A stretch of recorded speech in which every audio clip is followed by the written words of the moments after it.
ऋषभ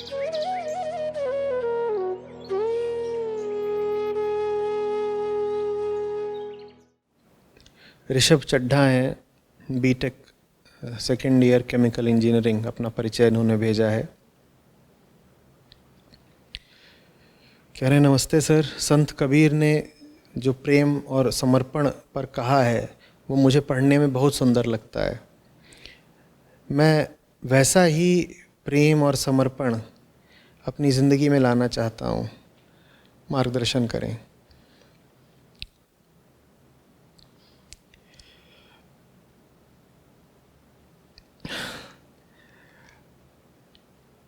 जो पढ़ने में तुम्हें सुंदर लग रहा है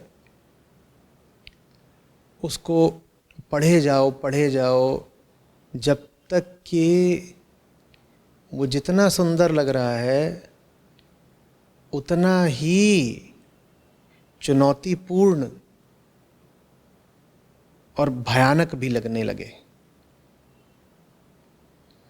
कोई चीज़ अगर तुम्हें सिर्फ आकर्षित करती है तो इसका मतलब अभी तुमने उसे समझा नहीं पूरे तरीके से। और यहाँ पर मेरा आध्यात्मिक चीज़ से आशय है, जब मैं कह रहा हूँ चीज़,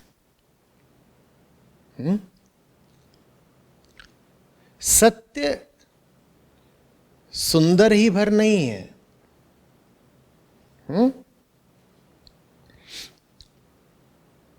उसके साथ शिवत्व भी जुड़ा होता है। और शिवत्व का सत्य से जोड़ रखा ही इसीलिए जाता है क्योंकि सत्य प्रलयकारी होता है। सत्य में विनाश भी निहित होता है। समझ रहे हो बात को? तो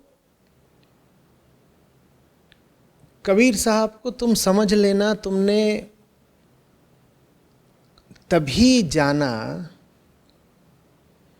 जब उनकी बात से सुंदर कोई बात न लगे और उनकी बात से भयानक कोई बात न लगे।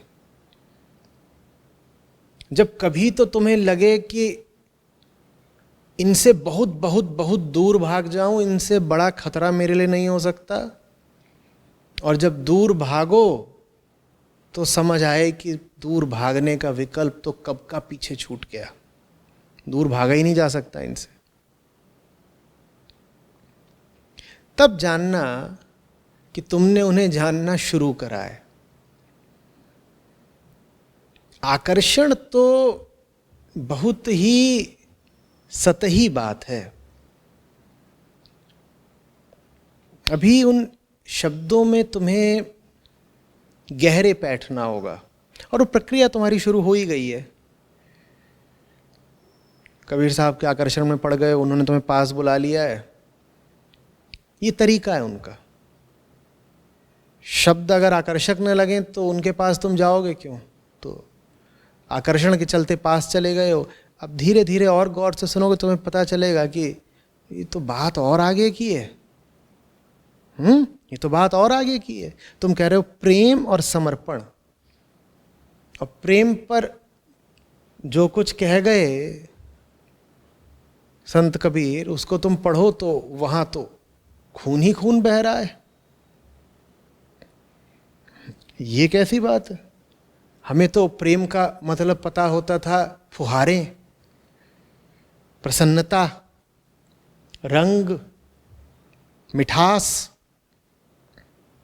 ये कह रहे हैं सर काटे भुई धरे तब बैठे घर माए। ये तो घर है प्रेम का। ये क्या बात हो गई? प्रेम का मतलब तो होना चाहिए था कि घर में गुझिया रखी है। और ये कह रहे हैं नहीं, प्रेम का मतलब है कि घुसो तो सर काट के घुसो और पहले जमीन पे सर रख दो तब।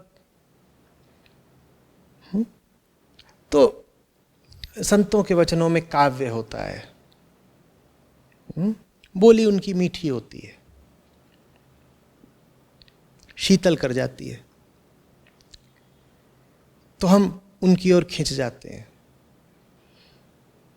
लेकिन कम ही लोग होते हैं जो उनकी बातों का मूल और पूर्ण अभिप्राय समझते हैं, और जो पूरी बात समझते हैं उनकी सांस अटक जाती है, होश फाख्ता हो जाते हैं, कहते हैं ये क्या बोल रहे हैं। भजन वगैरह गाने तक तो ठीक था, लेकिन जब बात पूरी समझ में आई कि क्या गा रहे थे,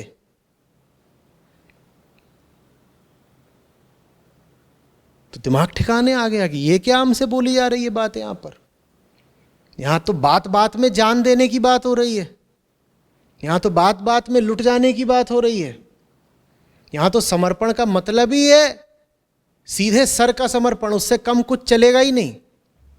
फिर मैं तुमसे पूछूंगा कि अब ऋषभ पढ़ने में कितना सुंदर लग रहा है ये सब, लेकिन अभी तो तुम पढ़े जाओ, अभी तो शायद तुम 19-20 साल के हो, नए नए फूल खिल रहे हैं, खिलने दो।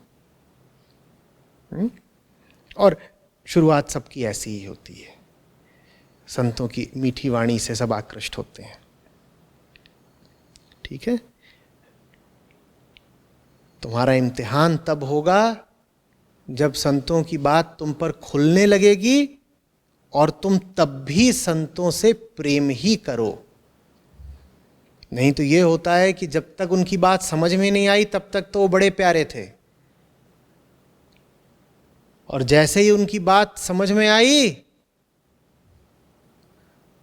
हम 9-2-11 थे। वो प्यारे ही तब तक थे जब तक हमें पता ही नहीं लगता था कि वो बोल क्या रहे हैं। हाँ, बोलते वो मीठा मीठा है, मुस्कुरा के बोल रहे हैं, गीत है,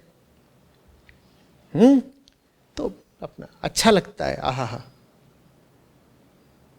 समझो उनको, जो चीज़ पढ़ रहे हो बार बार पढ़ो, उसको समझो।